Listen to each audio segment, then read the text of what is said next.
El juez de paz acá, el doctor Caligari, es otro sinvergüenza, porque no dio la cara. Otro sinvergüenza. Y le digo más, un hombre, yo no sé, como asunto interno, no lo echaron. No lo echaron. ¿Dónde está? ¿Dónde está el gobierno este corrupto que tenemos? ¿Por qué vamos a pedir justicia? ¿Qué justicia vamos a pedir si los que están presos no están gobernando? ¿O ustedes no saben que lo que se robaron estos delincuentes, empezando por el presidente, la vice y el resto que lo sigue? No lo saben. Sí, lo saben, pero se callan. ¿Escuchó bien este testimonio? ¿Escuchó? Muchos quisieron mirar para otro lado, muchos no lo han publicado, pero el abuelo de Úrsula, Miguel Ángel, el abuelo de la chiquita que fue asesinada en Rojas, dijo una verdad demoledora. En medio de su dolor y en pocas palabras, resumió el drama más grande que tenemos los argentinos. Se preguntó, ¿de qué justicia me hablan si en este país los que deberían estar presos nos están gobernando? Implacable. Resumió el pensamiento de millones de argentinos que se dan cuenta que si los ladrones de Estado no tienen juicio, castigo y condena, estaremos en el horno. Y el diputado Álvaro de la Madrid, que conoce al ladrifeudalismo desde la cuna en Santa Cruz, encontró la metáfora justa. Hay que impedir que Cristina se convierta en la justicia. O hay Cristina o hay justicia.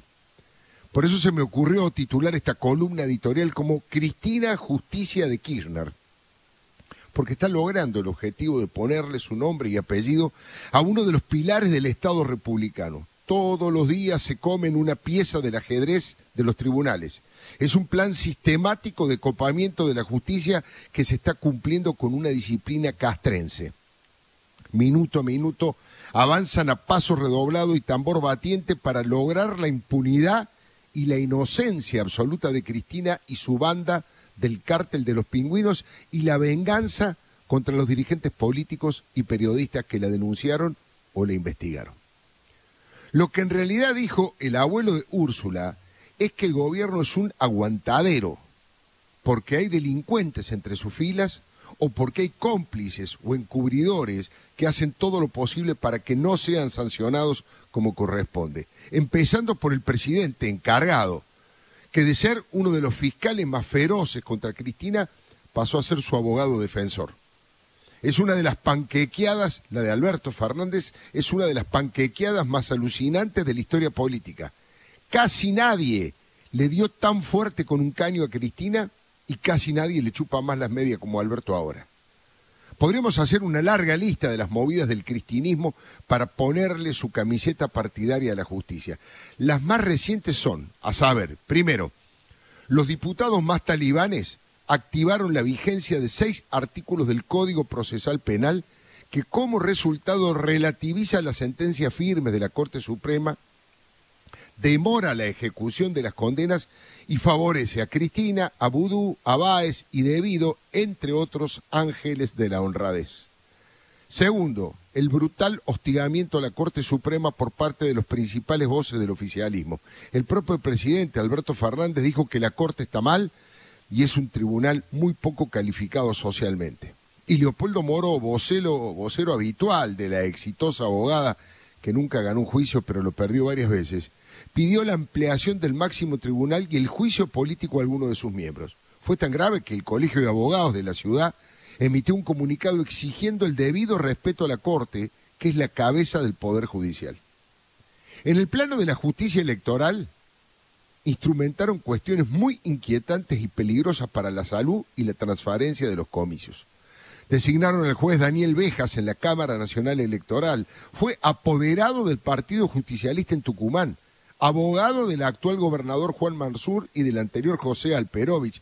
Y no fue quien salió primero en el concurso respectivo. Había ganado la doctora Alejandra Lázaro, experta en el tema, que sin embargo fue relegada pese a que este gobierno se llena la boca hablando de los derechos de las mujeres y de las políticas de género.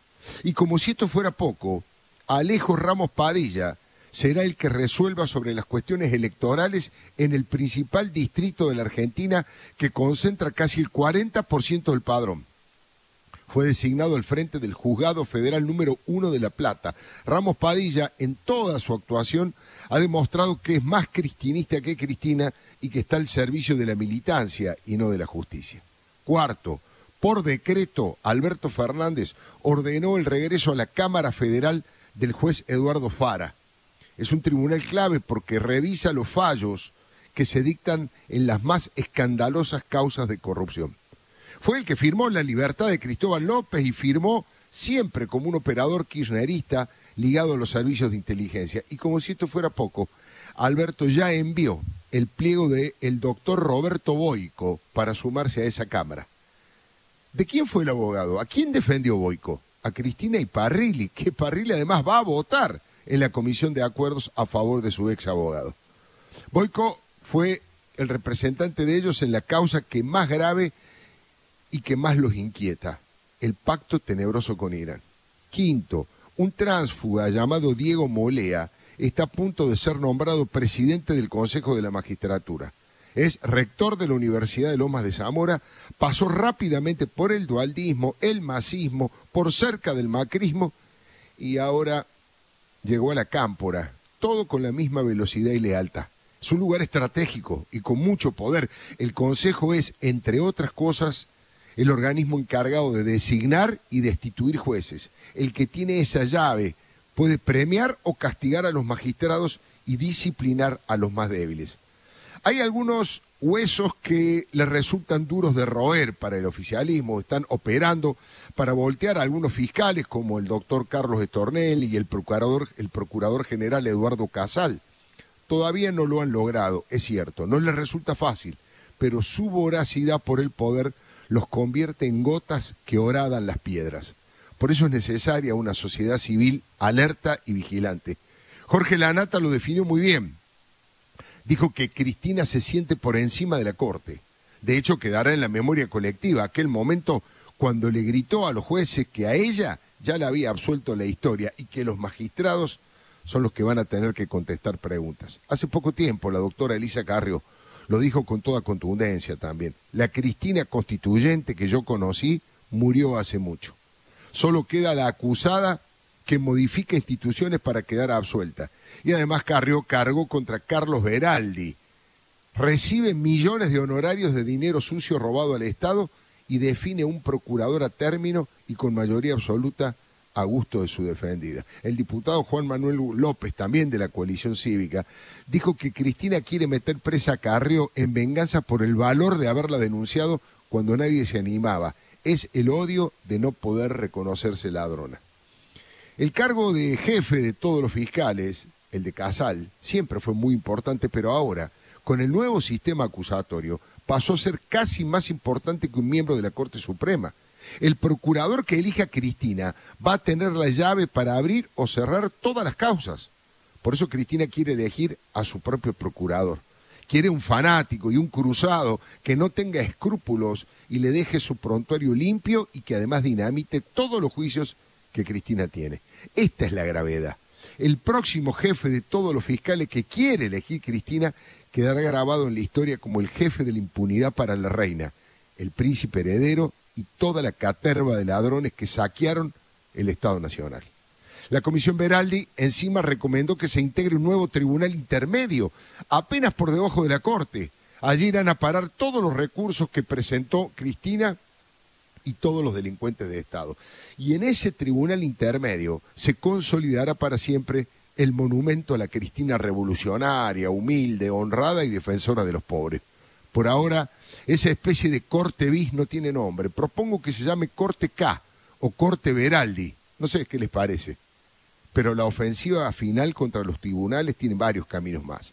Ya se sabe, volvieron mejores. Significa que primero van a ir por la justicia, como están yendo, y después por los medios de comunicación, y finalmente se quedan con todo y para siempre. Ese es el proyecto que los mueve. Chavismo santacruceño explícito. La Oficina Anticorrupción, que ya fue vaciada en sus contenidos por el militante Félix Kraus, será reubicada en el organismo de gobierno y colocada casi en estado de extinción. Como puede verse, el kirchnerismo en su historia siempre destruyó todos los organismos de control de ética y transparencia. Y esta vez están haciendo lo mismo. Néstor antes y Cristina ahora siempre quisieron controlarlo todo y que nadie los controle a ellos. Y de allí viene su odio a los jueces y a los periodistas que no se alquilan ni se venden. Ellos dijeron que venían a distribuir la riqueza y cumplieron. La distribuyeron entre ellos. Que suenen las alarmas institucionales. La República acaba de ser violada una vez más.